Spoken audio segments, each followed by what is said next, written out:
Assalamualaikum warahmatullahi wabarakatuh. Perkenalkan, saya Nabila Tiara Santri, asal Magelang, kelas 11 IPS 3.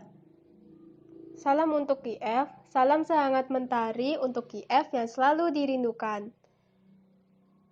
Dalam video kali ini, saya akan membahas tentang Kerajaan Medang Kamulan. Kerajaan Medang Kamulan bukan merupakan kelanjutan dari Kerajaan Mataram kuno. Kerajaan Medang Kamulan tetap merupakan kerajaan tersendiri karena diperintah oleh dinasti Isyana. Dinasti Isyana memerintah selama 1 abad sejak tahun 929. Sumber sejarah. Yang pertama, ada berita yang mengungkapkan keberadaan Kerajaan Medang Kamulan berasal dari Empu Sindok yang berisi tulisan mengenai sejumlah tindakan Empu Sindok selama masa pemerintahannya. Yang kedua, ada prasasti Kakluta yang menyebutkan silsilah dinasti Isyana sampai masa pemerintahan Airlangga. Kemudian kehidupan politik dan struktur birokrasi. Sejak berdiri dan berkembangnya Kerajaan Medang Kamulan, terdapat beberapa raja yang memerintah kerajaan ini. Raja-raja tersebut adalah sebagai berikut. Yang pertama, Empu Sindok. Empu Sindok merupakan raja pertama dari Kerajaan Medang Kamulan. Beliau memerintah selama 20 tahun. Dalam pemerintahannya itu, ia dibantu oleh permaisurinya yaitu Sri Wardani. Saat memerintah, Empu Sindok bergelar Sri Maharaja Rakahino Sri Isyana Wikrama Tunggadewa. Empu Sindok memerintah dengan adil dan bijaksana. Untuk memakmurkan rakyatnya, ia membangun bendungan atau tanggul untuk pengairan. Kehidupan beragama pun berjalan lancar. Meskipun beragama Hindu, Empu Sindok memperhatikan usaha pengubahan kitab Sang Hyang Kamahayanikan.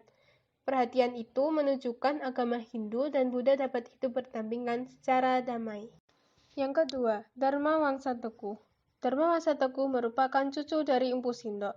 Selama memerintah, dia berusaha mematahkan kekuasaan Sriwijaya dan juga ingin memajukan kesejahteraan masyarakat dengan meningkatkan perdagangan. Pada tahun 1003, Dharma Wangsa mengirimkan pasukan ke pusat perdagangan Sriwijaya di Selat Malaka yang kemudian tidak berhasil. Sriwijaya membalas serangan tersebut melalui Wurawuri yang merupakan vasal Sriwijaya. Akibatnya, Kerajaan Medang Kamulan mengalami kehancuran. Dalam peristiwa yang disebut Pralaya Medang itu, Dharma Wangsa Teguh gugur. Yang ketiga, Airlangga. Airlangga adalah putra Raja Udayana dan Mahendareta, saudara perempuan Dharma Wangsa Teguh. Ia dinikahkan dengan putri Dharma Wangsa Teguh. Saat pesta pernikahan itulah terjadi Pralaya Medang. Di tengah keributan Pralaya Medang, Airlangga berhasil melarikan diri ke hutan bersama pengikutnya yang setia yaitu Narotama. Setelah merasa kuat, Airlangga kembali ke Medang Kamulan dan berhasil menjadi penguasa di sana pada tahun 1019.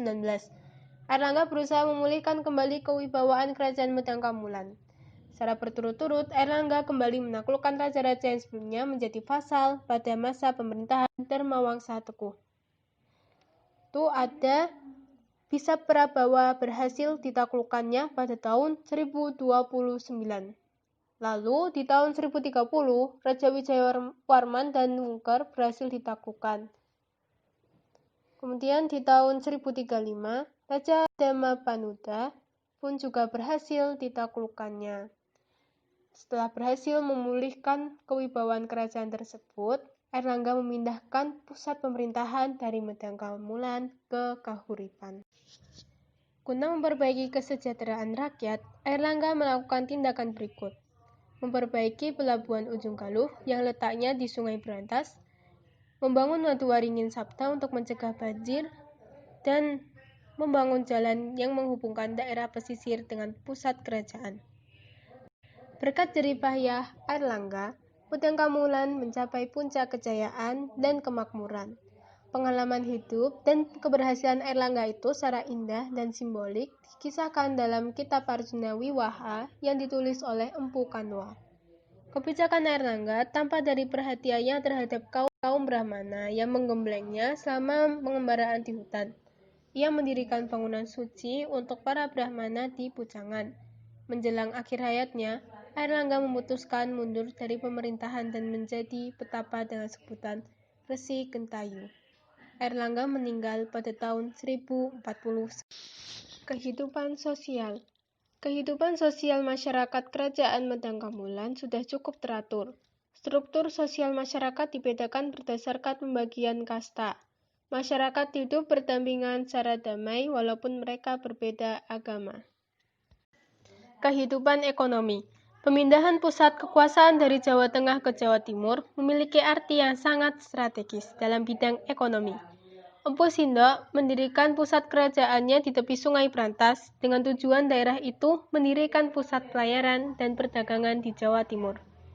Pada masa pemerintahan Dharma Wangsa Teguh, aktivitas pelayaran dan perdagangan bukan saja berlangsung di Jawa Timur, tetapi berkembang keluar wilayah Jawa Timur. Pada saat itu, Medangkamulan telah menjadi pusat pelayaran dan perdagangan di Indonesia Timur. Namun, akibat serangan dari kerajaan Wurawuri, segala aktivitas dari perekonomian Medangkamulan mengalami kehancuran. Ketika Airlangga berkuasa di kerajaan Medangkamulan, kegiatan perekonomian mulai dibangun kembali. Dalam prasasti Klaten, Raja Airlangga memerintahkan pembuatan tanggul di tepi Sungai Brantas. Tujuannya agar kapal dapat berlayar menyusuri Sungai Brantas sampai ke pusat pemerintahan. Kehidupan budaya. Kebudayaan kerajaan Medangkamulan sudah sangat maju. Hal ini ditunjukkan oleh prasasti-prasasti yang ditemukan. Misalnya, prasasti yang ditemukan di daerah Negil menyatakan bahwa Raja Empu Sindok memerintahkan pembuatan sebuah candi sebagai tempat pemakaman ayah dari permaisurinya yang bernama Rakrian Bawang.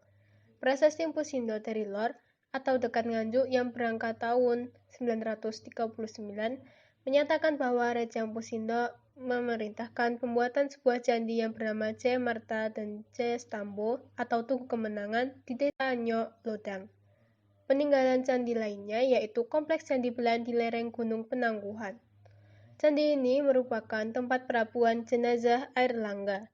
Selain prasasti, Kerajaan Medangkamulan juga banyak menghasilkan kitab-kitab terkenal, antara lain Kitab Sang Hyang Kumahayanikan dan Kitab Arjuna Wiwaha karya Empu Kanwa. Kitab ini menjelaskan pengalaman dan kehidupan Airlangga. Keruntuhan kerajaan. Runtuhnya kerajaan karena pembagian kerajaan dialami oleh Kerajaan Medangkamulan pada masa kekuasaan Airlangga. Ketika berusia 50 tahun, Airlangga memutuskan untuk menjadi petapa. Pada akhir pemerintahannya, Airlangga sulit menentukan penggantinya. Hal ini terjadi karena Putri Mahkota Wijayatunggadewi menolak naik tata. Anak Airlangga dengan seorang putri Dharmawangsa Teguh ini memilih mengikuti jejak ayahnya menjadi seorang petapa. Akibat keputusan Wijayatunggadewi, Airlangga harus menyerahkan tahta kerajaan kepada salah satu dari dua orang anaknya yang lahir dari selir. Keadaan ini memicu persaingan di antara keduanya untuk memperebutkan tahta. Dengan bantuan Empu Barada, Airlangga membagi kerajaan menjadi dua, yaitu Jenggala dan Panjalu atau Kediri. Jenggala diberikan kepada Karasaken, dan Panjalu diberikan kepada Sanggrama Wijaya. Dengan pembagian itu, maka berakhirlah Kerajaan Medangkamulan. Sekian yang bisa saya sampaikan mengenai Kerajaan Medangkamulan. Kurang lebihnya saya mohon maaf. Wassalamualaikum warahmatullahi wabarakatuh.